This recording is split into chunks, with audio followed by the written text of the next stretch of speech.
Et bonjour à tous, bienvenue dans cette vidéo où nous allons faire un petit projet de A à Z avec Rucode et nous allons utiliser Gemini 2.5 Pro parce que c'est la meilleure actuelle du moment en fait et vous avez des limites gratuites. Et ça va être un tout petit projet, hein, c'est juste un truc assez simple, mais ça vous montre en fait comment coder avec de l'IA avec Rucode. C'est la méthode que je décris, je l'utilise aussi pour des gros projets. Donc voilà, on va pas tergiverser, et c'est lié, c'est la continuité de mon guide pratique sur Rucode que j'avais fait dans la dernière vidéo en fait. Donc on va passer rapidement. Hop, voilà, parce qu'on est en desktop, voilà.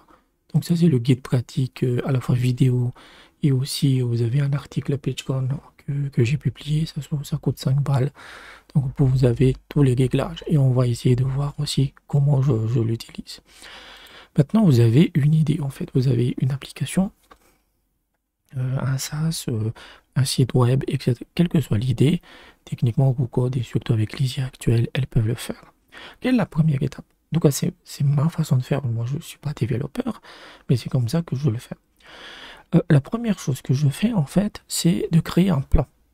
Un plan que je vais donner à l'IA qui décrit l'application, les fonctionnalités et surtout les contraintes techniques. Ça, c'est très important.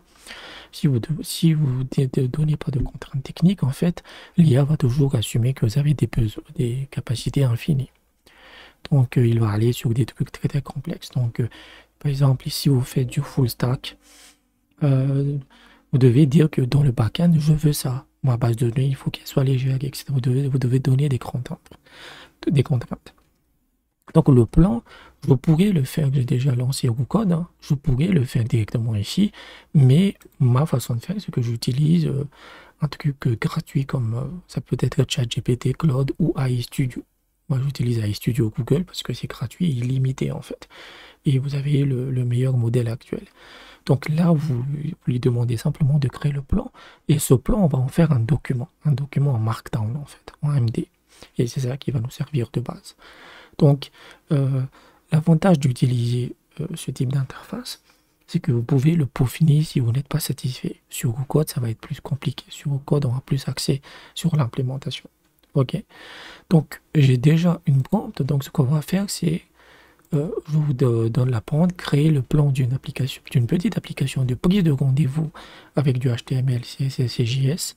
S'il y a besoin d'un backend, utilisez Flask, donc Python, avec une base de données SQLite. Donc SQLite, c'est une base de données très légère, ça tient dans un seul fichier.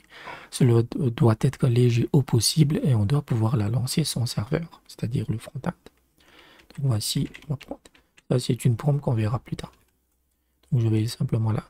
Je vais juste ajouter en markdown. Juste, voilà. Comme ça. Généralement, même s'il le génère directement en markdown. Hop. Et il va réfléchir et voilà. Il va créer le plan. Donc il a fait le plan en markdown. Ok. Même si le formatage est un peu bizarre parce que vous avez des. Bon, c'est pas grave, ça marchera. Donc je vais pas forcément je vais juste regarder.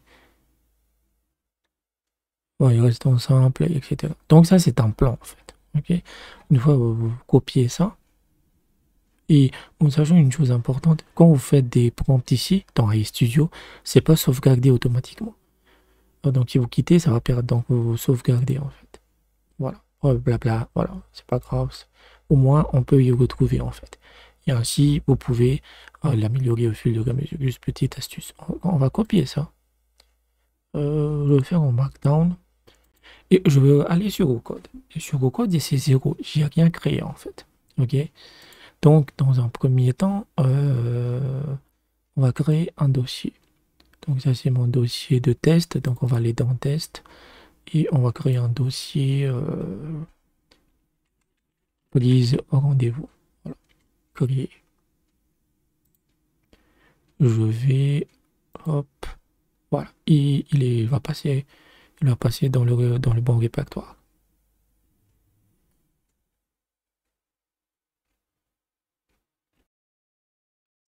Donc on est dans notre report. Donc il est vide. Dans un premier temps, je vais créer un nouveau dossier à l'intérieur qui s'appellera doc avec un S. À l'intérieur, je vais créer un nouveau fichier et je vais l'appeler plan MD. Voilà, MD pour Markdown. En fait. C'est le truc qu'on vient de copier. Okay. Et je vais... Voilà, et je vais le copier. Tac.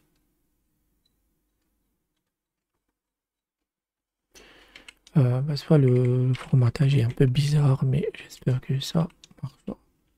Je sais pas si je peux le voir. Où est-ce qu'il est? Hop. Non, c'est pas là. Si, oui, test.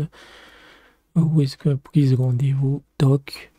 Oh, il a mis là-dedans. Bon, on va juste le déplacer. C'est chiant. Voilà, oui, ça c'est le plan, notre plan Markdown que l'IA vient de créer. Ok, donc ça c'est notre, on va dire, son guide en fait. Hop. Voilà, il se trouve ici. Donc, on a ça c'est notre point de départ. Donc, une autre chose que je vais créer aussi, mais est-ce que oui, je vais le créer aussi, c'est un environnement virtuel Python. Puisque comme en fait on a un backend, et je sais qu'il va l'utiliser, quand vous créez du Python en fait, vous développez en Python, il faut toujours créer un environnement virtuel. Ok, pour que en fait ça n'interfère pas avec le reste de votre installation. Ce qui fait que s'il doit installer des dépendances, etc., ça se fait dans cet environnement. Dans ce cadre-là, on va lancer le terminal. Le terminal, voilà, directement. Et c'est Python /m vnv. Voilà, généralement c'est la norme. Merde, parce que c'est Python 3.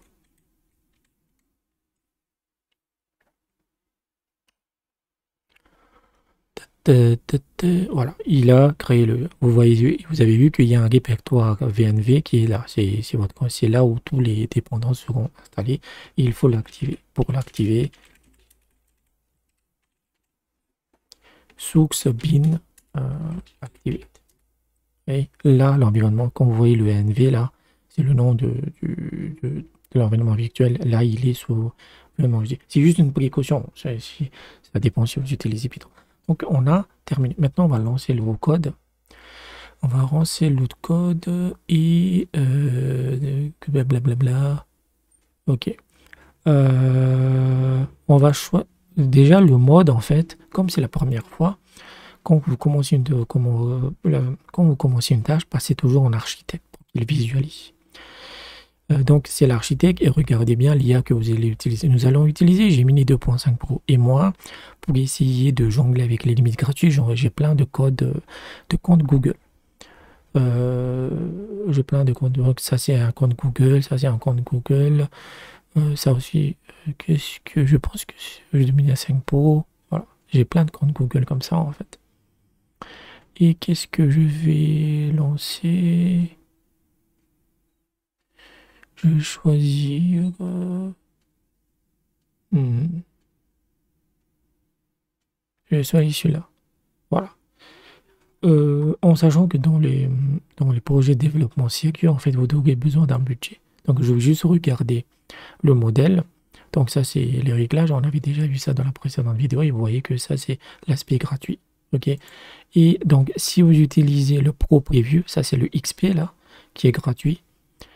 La gratuit, c'est combien? C'est 25 requêtes par jour et 5 millions de tokens par jour. Voilà. Vous allez voir que les 25 requêtes, ça va très vite. En fait. Et les 5 millions de requêtes aussi. Et ça, c'est le payant. Voilà. Mais si vous avez un compte Google, en fait, je vais vous montrer. On revoit ici. Ça, c'est Get APK. Donc, votre dashboard. Voilà, c'est votre APK. Et ici, vous devez, c'est free. Vous pouvez activer la facturation. Et quand vous activez la facturation, en fait, il vous demandera d'enregistrer une carte de crédit, mais il ne vous débitera pas. C'est juste que vous avez un compte facturé. Et ce qui est bien avec ça, c'est que quand vous êtes un nouveau client, il vous donne 300 $ de crédit gratuit pendant 3 mois. Donc voilà, vous pouvez créer plein de comptes comme ça et et profiter de ces 3 mois, comme ça, après, vous payez ou payez pas, en fait. Si vous avez si vous utilisez, vous avez activé la configuration et vous utilisez leur modèle payant, là, celui-là, en fait, déjà, vous n'avez pas de limite de requêtes par jour et vous n'avez pas de limite de token, mais vous allez être facturé. Et ça bouffe, hein, parce que Gemini 2.5 Pro est très bavard. Donc, c'est juste, voilà. Donc, Gemini 2.5, architecte. Et on va taper notre prompt. Je vais juste utiliser. Et je vais lui donner en référence le document qu'on a créé pour faire ça. En fait, vous tapez arrobase. Et pourquoi il ne voit pas? Donc, s'il ne voit pas, parce que c'est un bug de merde.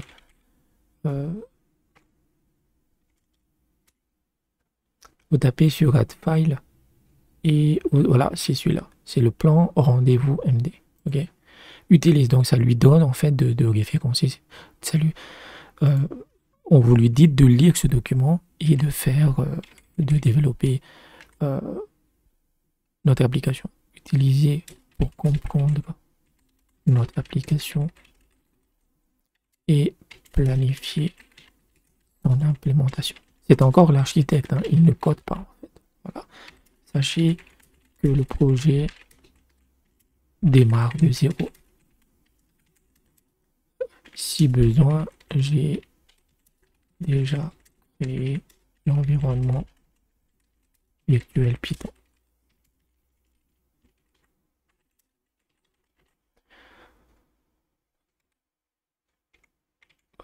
Voilà. Vous pouvez aussi ajouter, même s'il peut le faire lui-même.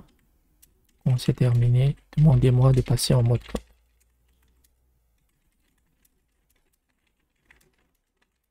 Voilà.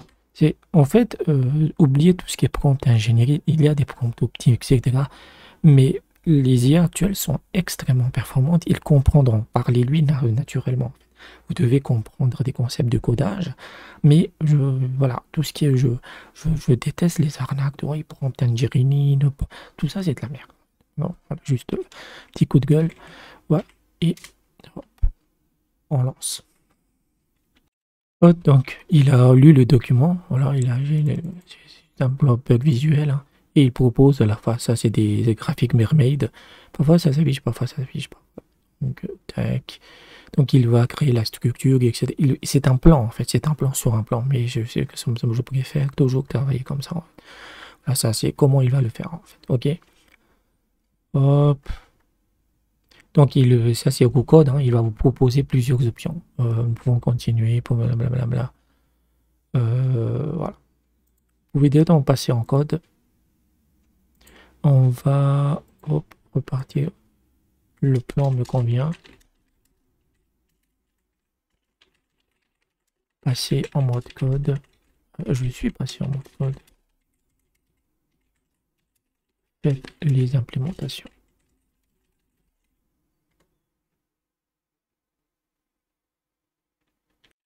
Donc il commence à implémenter le truc, mais comme dans mes paramètres que j'ai mis un délai entre les requêtes, en fait, ça attend en fait. Mais là, c'est le requirement.txt, c'est toujours nécessaire quand vous faites du Python en fait. Voilà, il a déjà commencé à générer le code. Une chose importante, c'est que Gemini 2. Il y a aussi une autre chose que je voudrais vous montrer. Donc, c'est votre interface et là, vous avez votre fenêtre de contexte. Donc, tâche, voilà, c'est votre tâche actuelle en fait. Cette tâche, vous pouvez la déplier et vous avez votre prompt de départ. C'est notre première prompt. OK? Et le durée du contexte, c'est la quantité de contexte que l'IA que vous avez sélectionné, dans notre cas Gemini 2.5 Pro, est capable d'avaler. Donc, on a déjà consommé 18 000 tokens jusqu'à 1 million. Encore une fois, c'est ce qu'il est capable d'avaler. C'est que Gemini est génial en fait. Même si n'attendez pas que ça se remplisse. Dans un projet de développement, en fait, n'hésitez pas à repartir sur de bonnes bases. Ne continuez pas la même tâche encore et encore parce que ça va être très très long et l'IA ne pourra pas tout analyser. Ok? En dessous, c'est les tokens consommés par la requête. c'est-à-dire ce que l'API consomme en fait. Donc si c'est payant, si vous avez un modèle payant, Claude Sonnet, OpenAI, vous aurez, ça c'est les requêtes sortantes, c'est-à-dire ce que, voilà, les API de sortantes en fait. Et ça c'est votre entrée. Et donc, vous allez voir au fil du temps que ça va très très vite parce que Gemini 2.5 Pro n'utilise pas le cache. Donc, chaque token qu'il fait, il est entre guillemets facturé. Et généralement, si c'est payant, vous aurez aussi quelque part ici en fait le coût en fait en dollars que vous avez consommé. Voilà. À côté, vous pouvez aussi supprimer la prompt. Voilà. Et ici, vous pouvez supprimer l'historique des tâches. C'est-à-dire que tout ce qu'il fait, tout ce qu'il dit, etc., vous pouvez le supprimer et ce sera en markdown. Voilà. Même si, et ainsi par exemple, vous avez terminé votre tâche, vous exportez la tâche et la prochaine fois, vous lui donnez en contexte. Même si il y a une meilleure manière de le faire qu'on détaillera plus tard. Donc il continue, hein, il travaille hein, tranquille, il fait sa vie dans un coin. Voilà. Il continue toujours de bosser. Hein. Il continue toujours. Je vais vous montrer en fait de mes profils. Où est-ce qu'il est? Celui-là. On va, hop.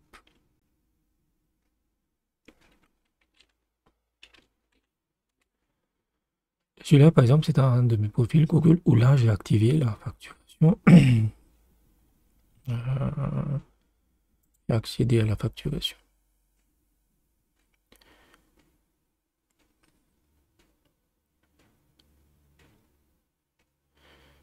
Hop.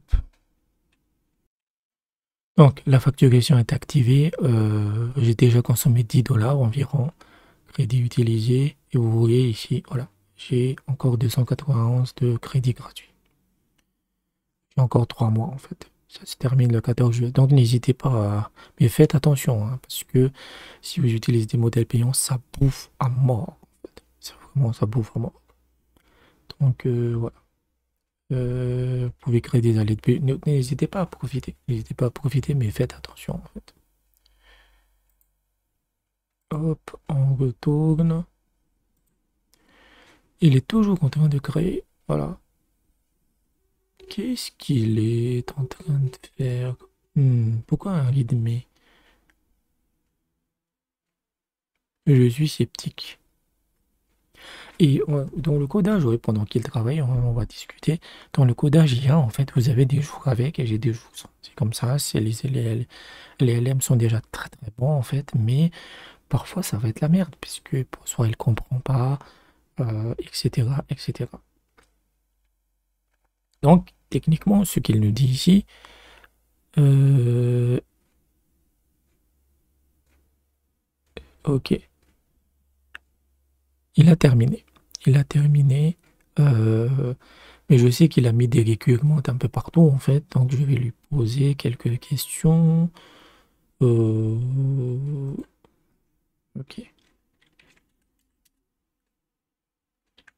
Si vous voulez pas qu'il modifie le truc, vous pouvez passer en mode ask en fait. Oui. On va faire ça. Ouais, ici. Ok. Je n'ai pas encore testé.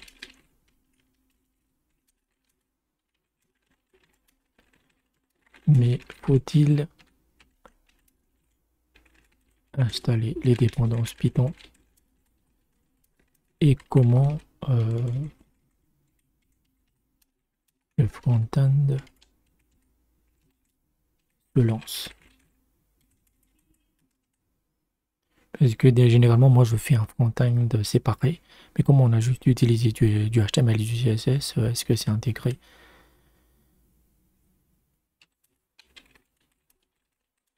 Est-ce qu'il se lance avec le backend? Bon, on lui demande ça.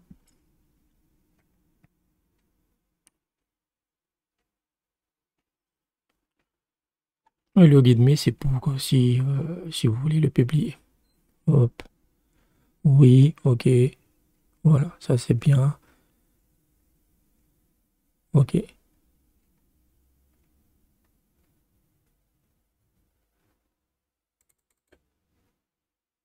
Ok, c'est les commandes qu'il commande. Donc, On va aller dans le terminal, je ne vais pas lui demander de le faire en fait.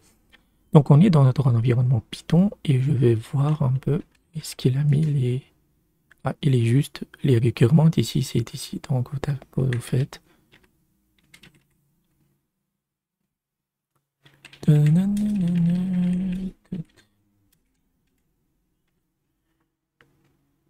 Hop. Et il va installer notre...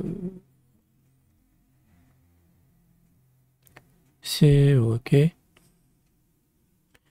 L'autre commande c'était quoi? Aller initialiser la base de données.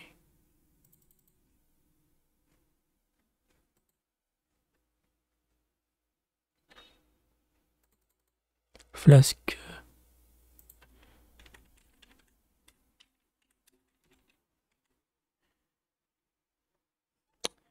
Oh, qu'est-ce que...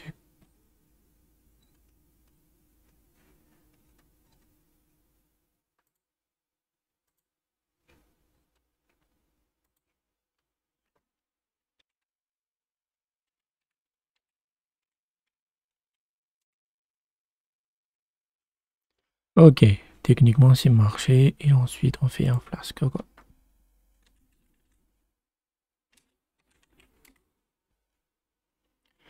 C'est normal. Ok. Donc, technique, hop. Ok, il a créé.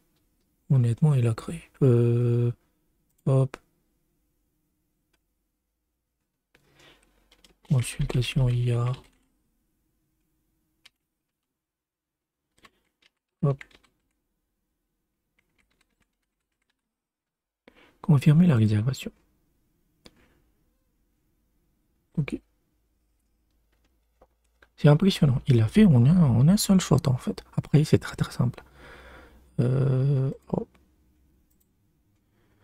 Et comme Gemini 2.5 est doté de vision, vous pouvez lui dire, vous pouvez lui montrer ce qui se passe. Ouais, donc moi j'utilise une extension en fait, qui est Go Full Page, qui enregistre votre page web. On va juste mettre Gemini. Donc vous lui dites, vous lui résumez ce que vous venez de faire. Donc j'ai installé les dépendances. Hop. J'ai lancé le serveur en marche sans problème. Je vous joins une capture d'écran et front-end actuel. Hop. Et vous cliquez ici, donc le petit appareil photo, et vous lui donnez simplement notre. Hop. Je regarde. Qui, si je le fais de nouveau. Ok, il le fait directement, il me corrige le truc parce que c'est déjà réservé. Cool. Ça c'est cool. Actuel. Voilà. Et vous pouvez ajouter, par exemple, est-ce qu'il est possible d'afficher les rendez-vous? Oui. Par exemple, ça c'est pour ajouter, pour guider notre application de base, elle est créée. Ok. Et vous voyez ici, c'est le backend, c'est le log du backend en fait. Je vais passer code. Voilà.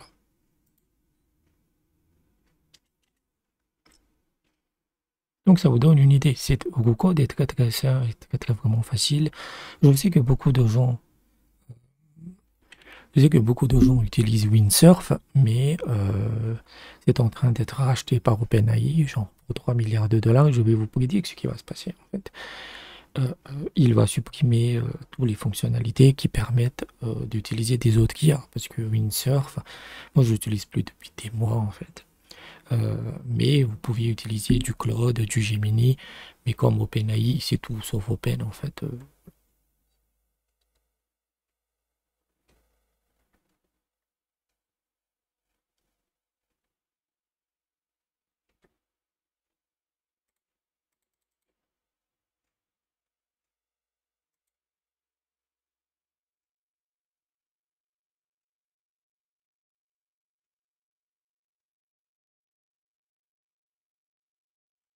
Et donc, voilà, il dit, en fait, et c'est ça qui est génial avec Gemini, c'est qu'il vraiment comprend, il a vraiment cette capacité à la manière de Claude, en fait.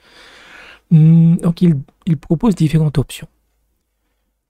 Via admin, on va le faire directement dans l'interface, juste pour vous montrer. Euh, oui, celle-là me paraît intéressant. Et donc, vous regardez la fenêtre de contexte, la totalité de l'application, ça lui a pris autour de 650 000 tokens. Voilà. Et il continue d'augmenter. Donc, c'est très, très gourmand, en fait. C'est très, très gourmand. Donc, je suis en train de développer mon application full stack, en fait. Je suis toujours en train dessus. Après, c'est une aide à l'écrivain.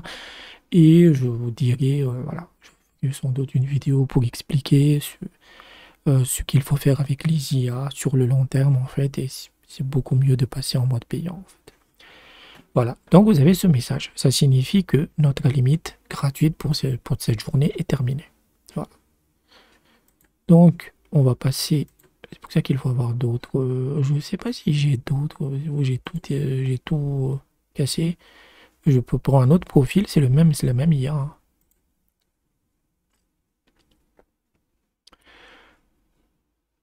C'est la même IA et il me reste un peu de crédit gratuit avec ça. Donc c'est à la fois une limitation, mais leur modèle est tellement bon que je leur en veux pas, quoi. C'est pas les tokens. Les tokens, nous avons encore beaucoup. Mais c'est les requêtes, vous avez que 25 requêtes par jour, en fait. Voilà. Si vous utilisez leur modèle 2.5 Flash, eux, c'est genre 100 requêtes. 100 requêtes ou 50 requêtes par jour. Mais c'est moins performant. Il est moins performant.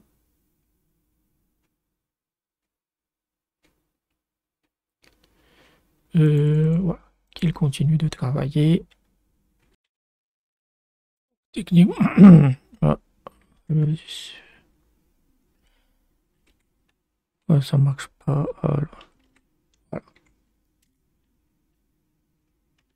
Hop.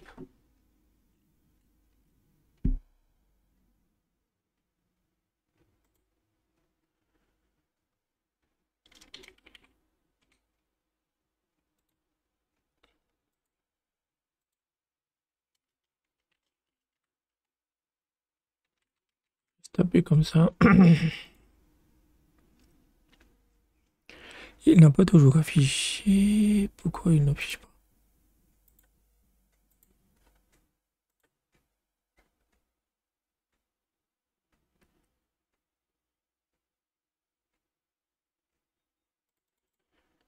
Ok. Est-ce qu'il a une erreur? Il n'a pas d'erreur.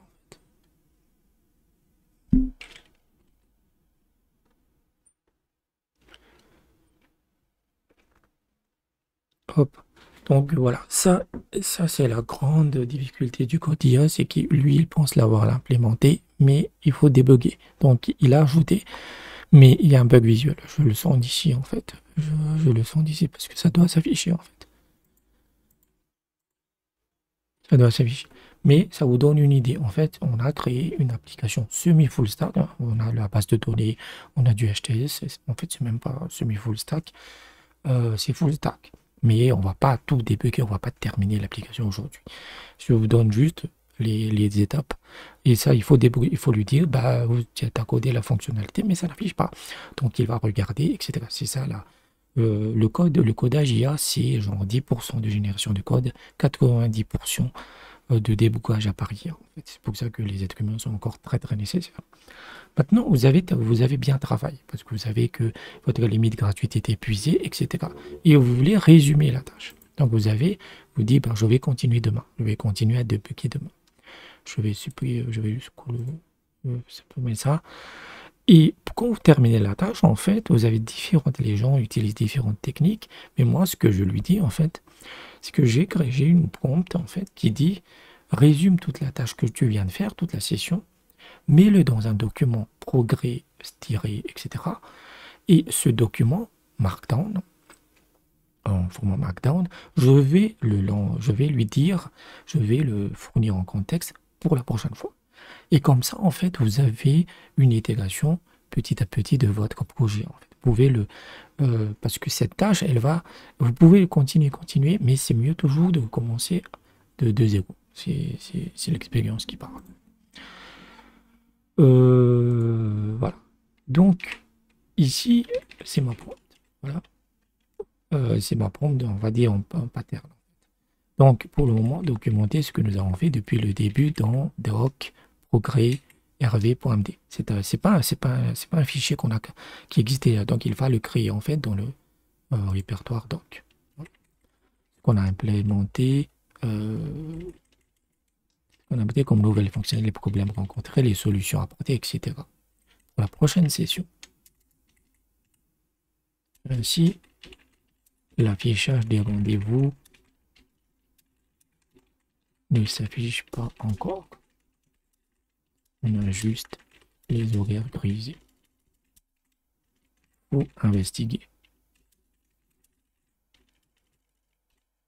Vous lui donnez à ce contexte, un peu de contexte. Ok. Soyez aussi précis, aussi détaillé que possible pour qu'une IA puisse comprendre et structurer le document pour qu'il soit le plus à jour. Ça, techniquement, c'est pas parce que c'est pour qu'il puisse comprendre et structurer le document qui soit le plus en supprimant les anciennes références si elles existent. Et comme mes documents sont toujours très très lents, en fait, c'est pour éviter des redondances. Ça marche plus ou moins, mais ce sera tout pour cette session.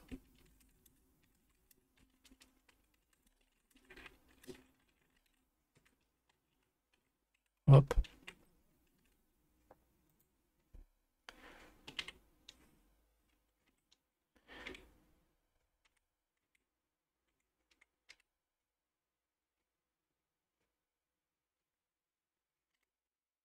On lance. Et hop, là, il est en train de créer le document. Ok. Donc, il va tout résumer. Et ça, pour moi, ça vous permet d'avoir un flux de travail très très propre. Il dit, tac. Il a tout résumé. Tout ce qu'il a fait, il a bien de résumer.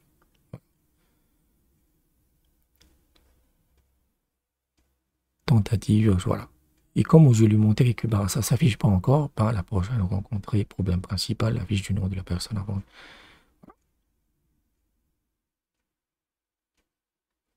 Voilà, vous avez terminé. Donc, ce type de documentation, c'est très très important en fait. Ok. Donc, on a terminé la tâche et vous, imaginons que vous êtes le lendemain, hop, on fait une nouvelle tâche. Vous passez de nouveau en architecte. Je ne sais pas s'il y aura encore des limites. Hein. N'oubliez jamais les profils parce que c'est toujours un peu chiant. On va lui demander utiliser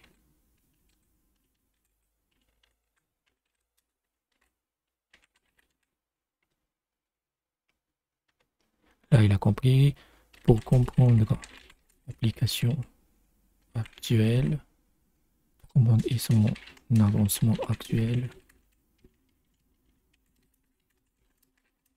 et planifier les tâches prioritaires. C'est tout. Pas besoin d'aller. Hop. Hop. Il a analysé le document. Voilà. Donc, imaginons que vous êtes le lendemain. Et donc, vous recommencez de nouveau. Et ainsi de suite. Vous pouvez travailler petit à petit, petit à petit. Cette espèce de documentation, c'est-à-dire quand vous créez le projet, prenez le temps de faire le plan avec l'IA que j'ai vu je vais montrer sur AI Studio. Essayez vraiment de réfléchir à tout en fait. Et ensuite, ce plan en fait vous guidera, sera votre vraiment guide principal.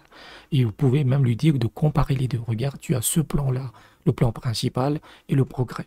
Qu'est-ce qui a été fait, qu'est-ce qui n'a pas été fait, etc., etc. Voilà. Et là, il va continuer à dépoguer, etc.